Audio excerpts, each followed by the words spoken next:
Hello everyone, after I made the video yesterday and uploaded it, released it, I then had a quick thought in my head of, man, people are probably going to click on this wanting to see a best team inside the game. And where obviously that video explains it all of why I don't believe that there's a best team out there, I figured people are still going to want to know some ways to build their best team. So that's where I thought, depending on whatever heroes you have at high stars, it's good to know some of the synergies inside the game. And I will say I am actually very surprised and grateful that nobody complained about not seeing a best team inside the game. Even though I did launch kind of a brief one out in the beginning, I think people might have expected more, which glad you guys didn't really give me a hard time about it. So as I said, this is just going to be synergies, and I made it between two heroes inside the game. If you guys enjoyed this and want to see more of these, then I'll make more of them. But the first one I'm going to be going over is going to be Kion and Dexter. You see me use this one a lot in my gameplay.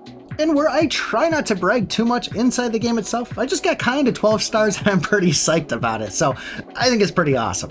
Now, for some reason, I also thought it'd be a good idea to go and test all these heroes and show the footage while I'm stuck on the hardest board that I'm on right now. So I completely get annihilated in every single one of these, so don't use that as a judgment. I also don't have a lot of these at high stars, but I did want to show their synergies.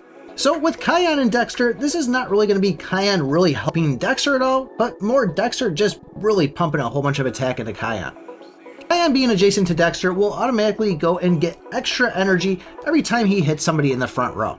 He'll also be getting a 24% attack buff for 5 turns, and also be getting a 40% crit resistance. Now I try to keep Kion as my highest attack hero, and when Dexter dies, he'll be healing Kion for 20% of his hit points, and then giving an additional 35% attack of Dexter's attack.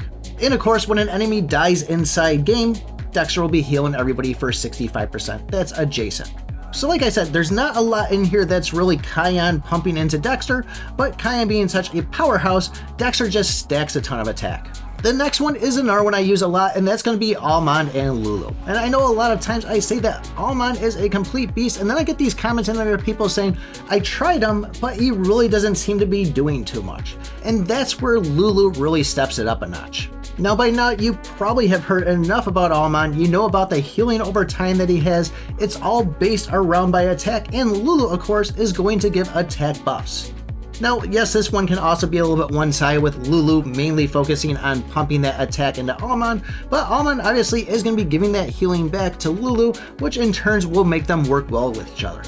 Almond will also be removing debuffs, so yes, it's maybe not so focused on him giving stuff to Lulu, but more giving it to everybody else, but still, Lulu being there, giving that attack buff to Almond, he's going to be healing right back, so it's kind of a little bit of a circle. Now these next two may not synergize with giving stats to each other, but they are going to synergize together in taking down heroes like Kion. And that's going to be AbalaOdelia. We all know Abala for his provoke, going and making an enemy pretty much taunt towards him, making it where they can't really do any damage at all because he's going to be receiving less damage from provoked enemies. So there's annoyance number 1, and annoyance number 2 is going to be Odelia with her stun. Hitting an enemy that has over 70% HP is going to stun him for a turn, making him completely useless. Obviously, there's more ways to take down a Kion, but I think this is a good start right here, and it doesn't just have to be for him. It can really be any hero that's going to be sitting there in the front row. It seems like this just totally shuts him right down. And yes, not always the hero in the front row is going to have the highest attack, which is going to get that provoke, but still, we're going to be making the hero that's the hardest hitting one on the enemy team, make it where their damage is reduced and they can't hit who they want to hit. It's just usually a good chance that that is going to be in the front row, and then you throw Odelia in there, won't even give them a chance to use their turn. This could be a pretty nasty combo to start with. Now the next one is going to be more based around the arena and your defense team inside the game, and this is going to be Calyx and Ken. It could even be Adelicus and Ken or Adelicus and Calyx, but I like to go Calyx and Ken in it just because they are in the same race, so you will get that racial advantage. Having one hero on one side of the screen and then the other one on the other side pretty much makes it where you screwed up their formation altogether. There's no way they can get around having those chain attacks.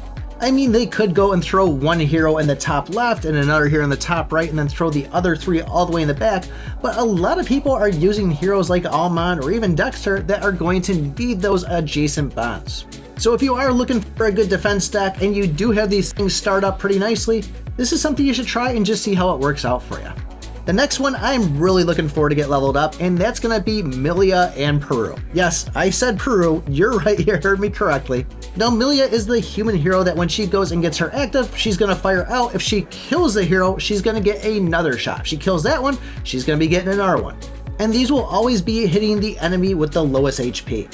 What makes this amazing though is when she gets a critical hit, she's going to get a crit damage increase. And this is where Peru comes in. So Peru right off the bat can be hitting enemies in the front row and giving a crit rate increase to all the heroes in the same row. If any of those heroes get a critical hit inside that row, everybody in that row is going to be getting an extra 30 energy. And once enough critical hits are done in this situation, it's 4, Peru's going to get one of those damage immunity shields. Now I don't have the Awakened skill yet, but I do have some of these cards sitting around. I just got to get another 3-star rare one to get it boosted up. But still, when he dies, he's going to be putting another crit rate and crit damage buff out there. So you can see this is a really nice synergy going back and forth of doing crits, getting heals from crits, getting immunity from crits, giving more damage increase for crits. It just seems like this is something that could work out really nice, and Milia is already a nice one to have on the team. As I said in the video yesterday, it's really not going to matter as far as these best teams inside the game until we're sitting at 16 stars with everything maxed out. That's when we can really decide of, hey, this is what we need to use inside the game.